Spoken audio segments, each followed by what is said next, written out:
Hi and welcome to Elicit's live stream number 17. I'm Andreas. I'm the CEO and co-founder of Elicit. Elicit is an AI research assistant, and as usual on this live stream, I'll be researching a topic that I don't know anything about with no preparation, and we'll try to learn together about the topic and about how to use Elicit. I'll have a time limit to see how far I can get within 30 minutes.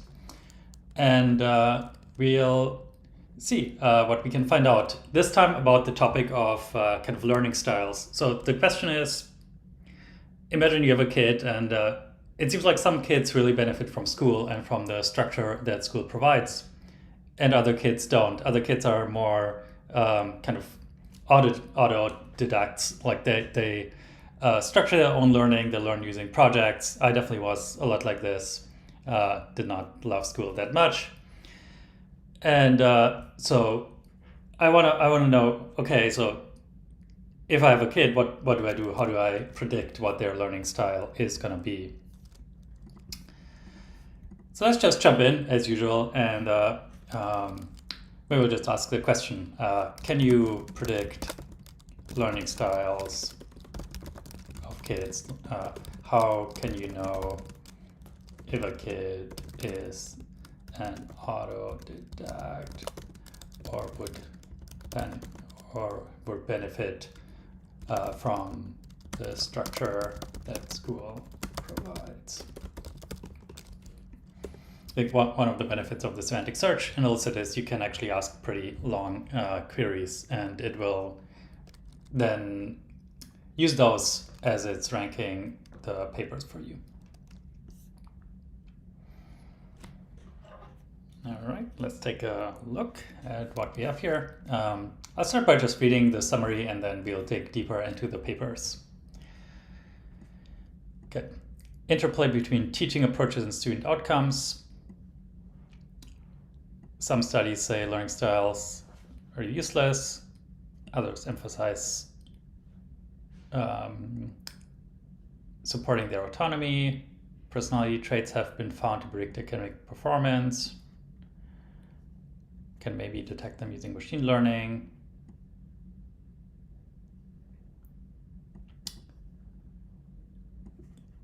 Some say students can identify their own learning styles. Okay, it seems like this seems more like a grab bag of findings to me. And I think we want to be a little bit more precise here. So let's see. Maybe the first question is, to what extent are learning styles even real? So here in my original question, I assumed basically learning styles are a thing, and they are more or less fixed attribute of kids or of people, and that's maybe it's not totally clear that that's true. So let's start by questioning that assumption. What is the how strong is the scientific evidence for learning styles?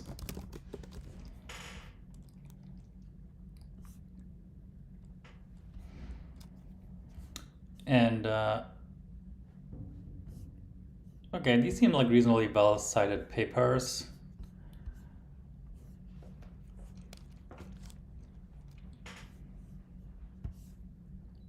I was just skimming the abstract summaries here, and it seems like they all are like is weak, is lacking. So let's read over what we have here. Evidence is weak. Multiple studies finding no support for their effectiveness in education. Belief in and use of learning style remains widespread. Largely absent. May have negative consequences.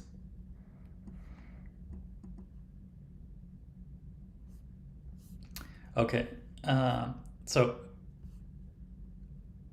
the first thing that comes to mind here is when these papers say there isn't much evidence for learning styles, what do they mean by learning styles? So I will use chat with papers here. how do these papers define learning styles?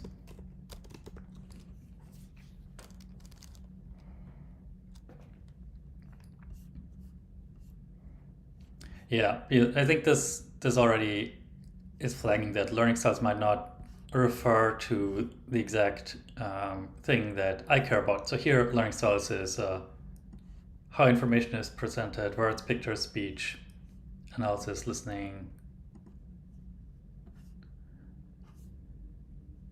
And I think it's arguably, I can believe that that kind of learning style might not be super real, but then I think that's different from the thing I'm most interested in, which is kind of to what extent are people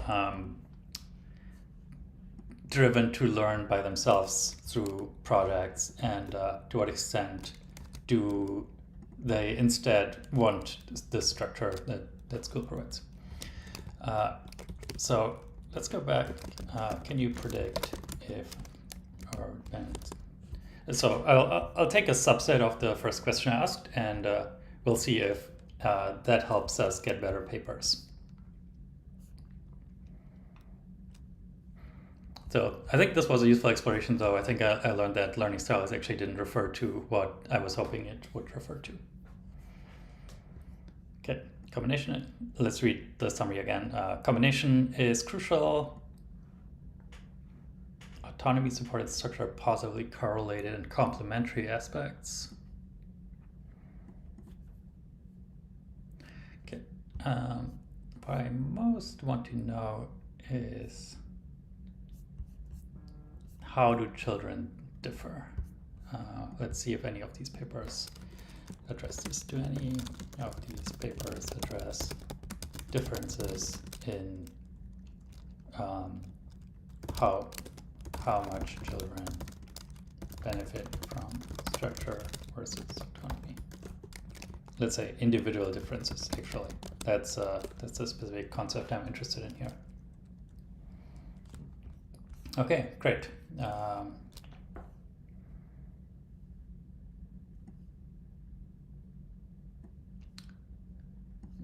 Not very compelling. This.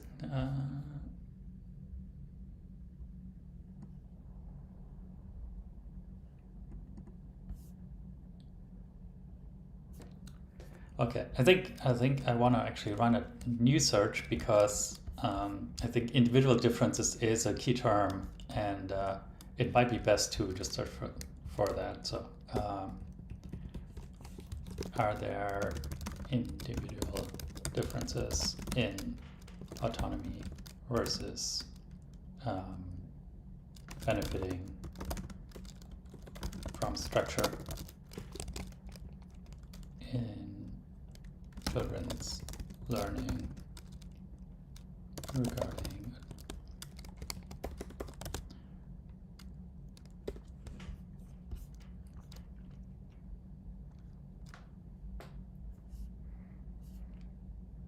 I think we have gotten much closer to the question that I'm interested in at this point.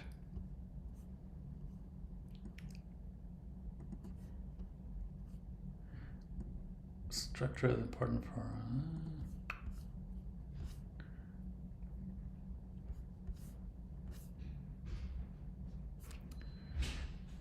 it seems like these papers might not exactly address the question. I'm gonna load more papers here, and then I will ask, does this paper address whether there are individual differences, children's, and so on.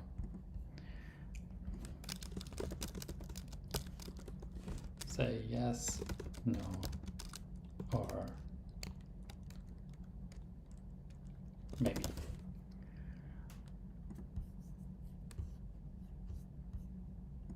And I'll turn this into a high accuracy column.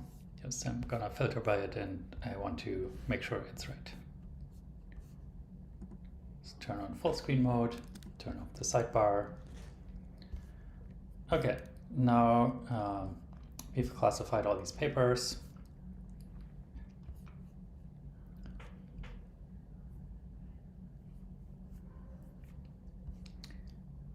And then I'm going to filter and only include columns, only include rows where the answer is indeed yes, which is a few of them.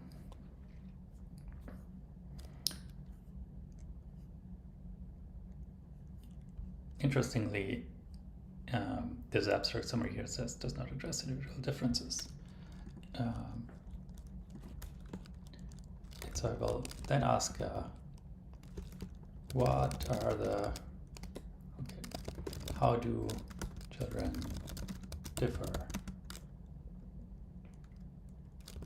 with respect to, what evidence does this paper present that children differ with respect to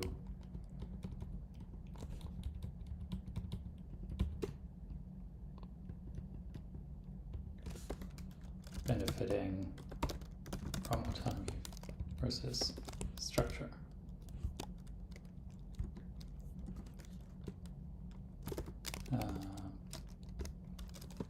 Create a list with bullet points, each point a piece of evidence that children's learning differs or doesn't with respect to that there are individual differences between children with respect to structure versus autonomy.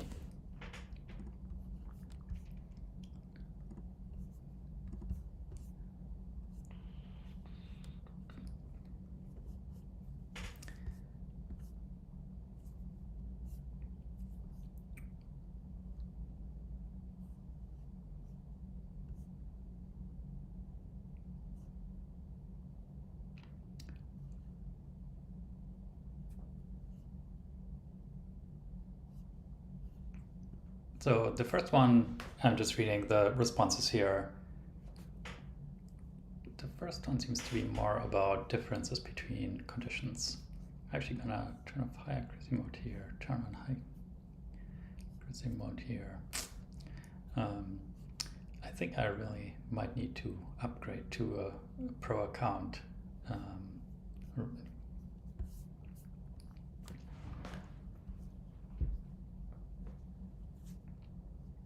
More self-determined. Okay, so here, more self-determined autonomous styles predicted greater conceptual learning. Let's see, here actually, this model is new in Elicit, and you can see that we now more precisely identify which claims in the answer relate to which parts of the paper. So 91 fifth grade children participated in the study that checked different motivational conditions and then looked at what was their emotional experience and performance on a learning task.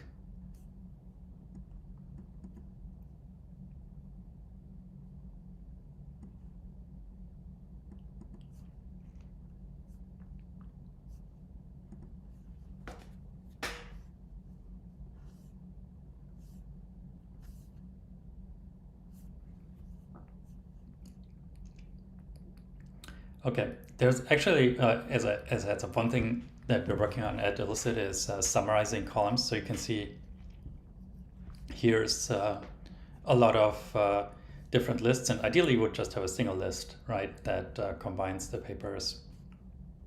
And I'm gonna create that for now just using chat by selecting some of these papers. I think I'm gonna focus on the relatively well-cited ones, actually, and also the relatively, some of these are really fairly old.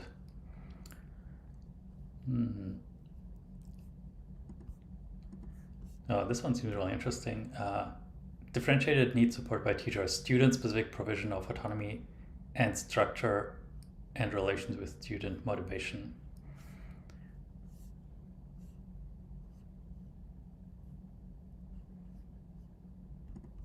Autonomy, supportive and controlling parenting. I think this is a new keyword that we just discovered, which is autonomy, supportive versus controlling guidance. That seems quite relevant here. And like us, maybe inquiry-based learning, that might be another keyword to pursue.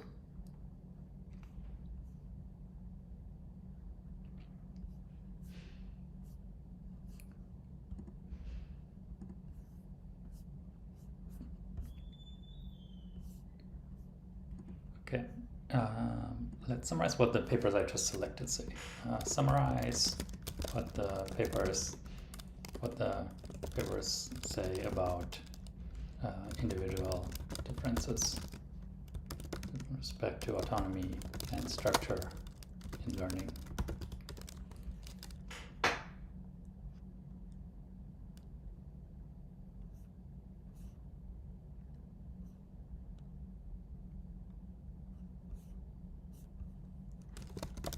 Create a, okay, this is a bit too much free-form text for me, so I'll say create a structured outline that lists the individual differences.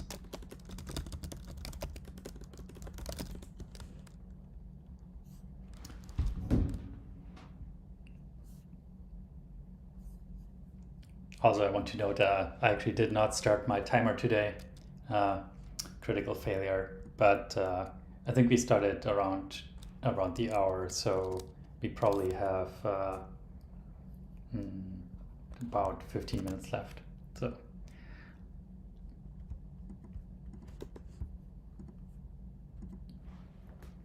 there we go. Okay, here's our list of individual differences. Organized by abilities and backgrounds, motivation, curiosity, intelligence, achievement, personality, and context. That seems pretty interesting.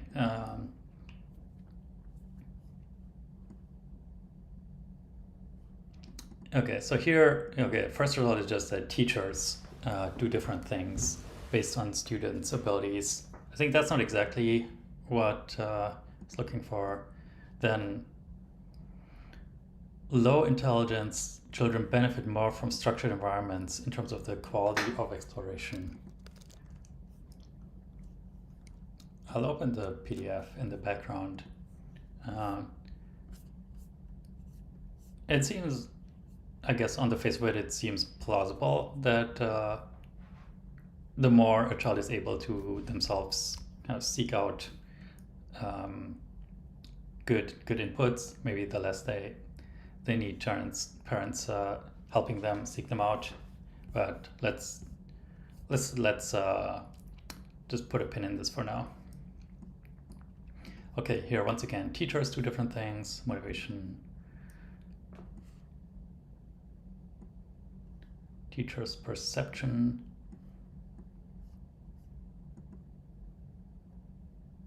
Here again, autonomy supportive guidance is particularly beneficial for high achieving students. Let's look at this one also later.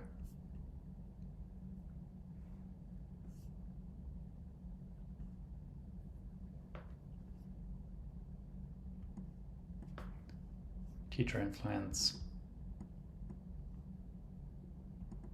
High curiosity children learn more from inquiry-based learning environments.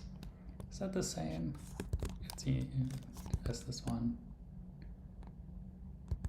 I think it might be. Yep, same paper.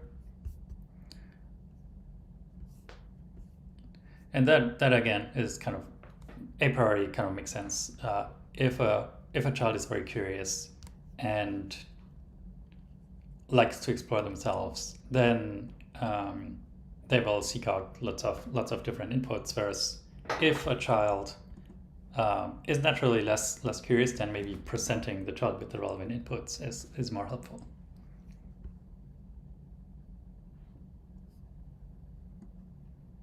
Interestingly here, so the next point contradicts maybe to some extent what I just said, which is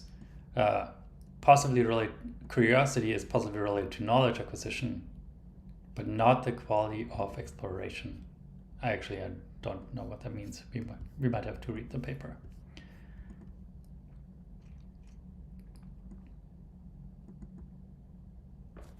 Yep, we had this point before. Autonomy supportive practices help more with high achieving students. We had that before.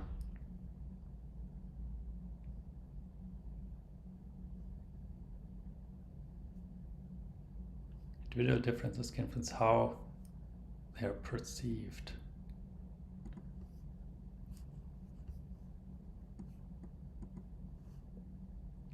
Okay, I think at this point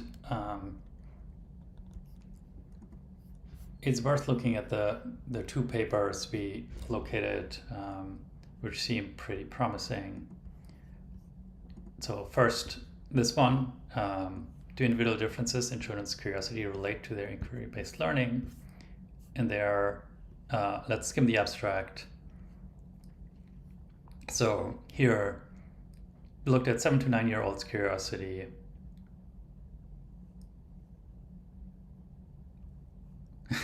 Assessed with the underwater exploration game.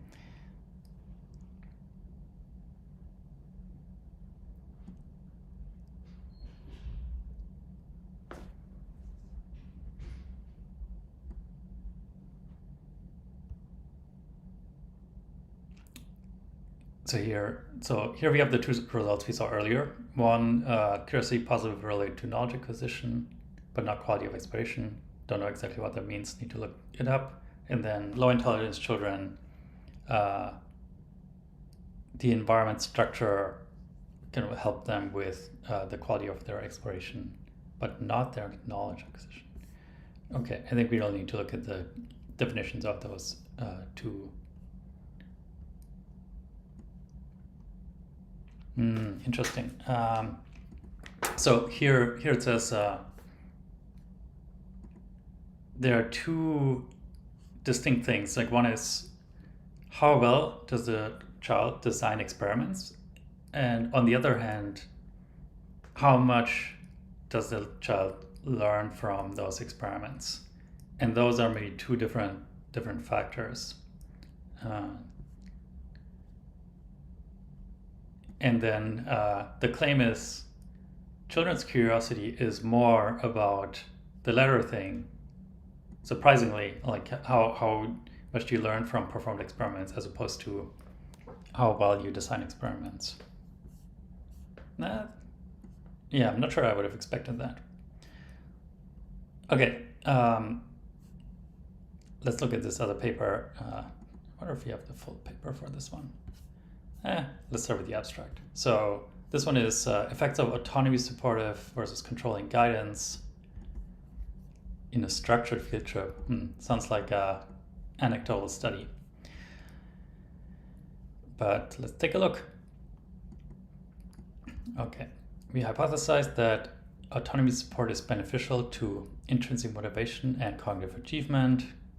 The setting for research is a field trip to the local zoo with 100 fifth graders for study 1 and 106 fifth and 6th graders for study 2 of different achievement.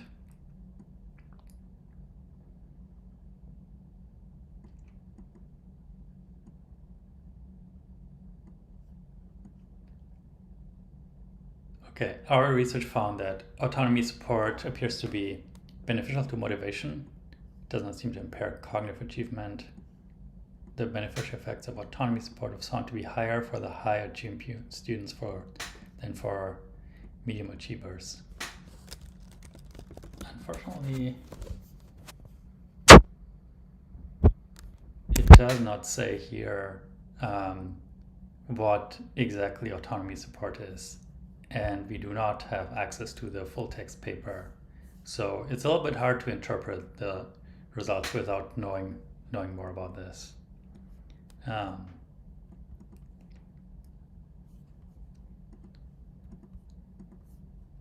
All right, let's zoom out. Where are we at? So we started out, let's collapse all these things.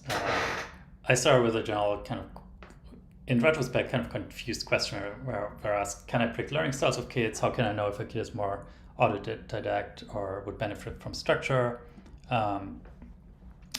Then I thought, oh, okay, I mean, I don't even know, is there scientific evidence for learning styles? Turns out it kind of is not, but also I was wrong about what learning styles are. Learning styles are about learning from words, pictures, speech, and learning by listening, analysis maybe.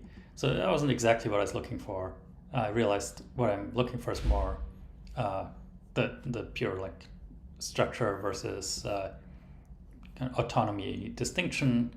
I searched for that. I found a few other key terms that I cared about, one being like just individual differences, and then in this later search, also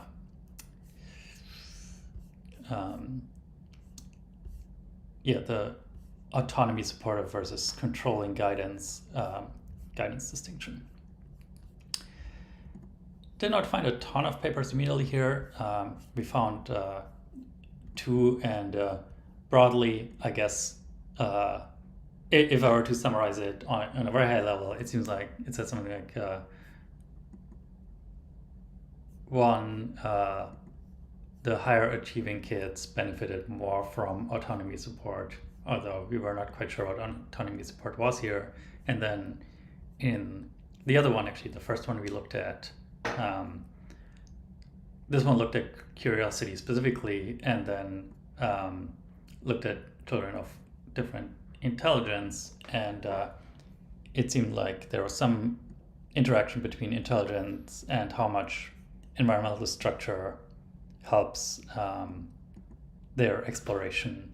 And then specifically it had this sort of dual process model where it postulated that curiosity is, so there are two things. One is like how well you design experiments to learn from, and on the other, how good are you at actually learning from the outcomes of these experiments. And then curiosity, it said, is related to the latter. Okay, what do we, and now that still kind of raises the question of overall, what do we think about to what extent children differ in these factors? It seems like one basic thing is children do differ in intelligence, and also it seems like children do differ in curiosity, although it's maybe we should look at the scientific evidence for the latter a little bit. How much do children differ in curiosity, or how strong are the individual differences between children in curiosity? Definitely anecdotally, it seems like some kids are more curious than others.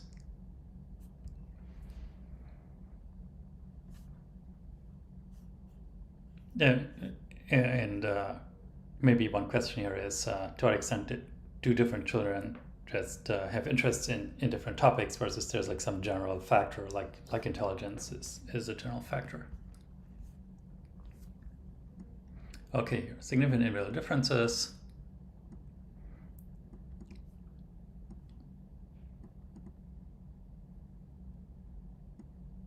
Science-specific curiosity. Positive correlation between curiosity and cognitive ability. So the one question here is maybe to what extent is curiosity just a separate factor from intelligence, and to what extent is very correlated?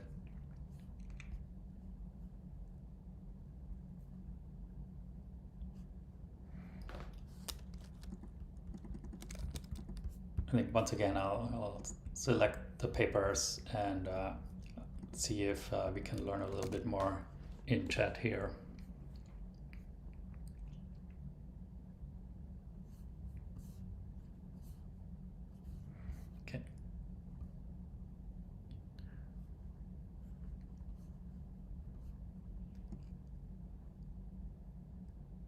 So here, this study found substantial variability in children's causal stance. Let's look at what that is.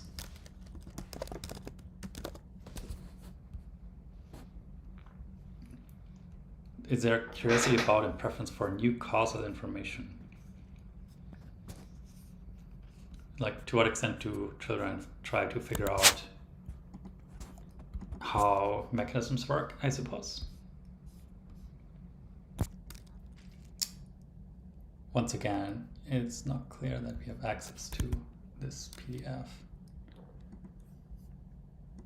But we are also about to run out of time. So, what do we think overall about differences between children here? I would say it's unclear to what extent there are factors that are radically different from intelligence. I think there might be, I just haven't in this short exploration found the relevant research quickly enough. It does seem like there's some kind of individual variability in children's curiosity, certainly with respect to certain topics, maybe also as a general factor. And both kind of children's general achievement and their curiosity does seem to then suggest somewhat different learning styles, at least based on the two papers we looked at, where, well, I guess I'm using learning styles in a weird way. It does predict like that children benefit from different kinds of learning. But I think this is a pretty interesting topic, and it's not clear how high quality the research is that we've looked at. So would definitely benefit from much deeper dive. But I am out of time. This concludes live stream number 17. If you like this, subscribe, hit the like button, leave comments for other topics that you would like me to look into, and see you next time. Bye-bye.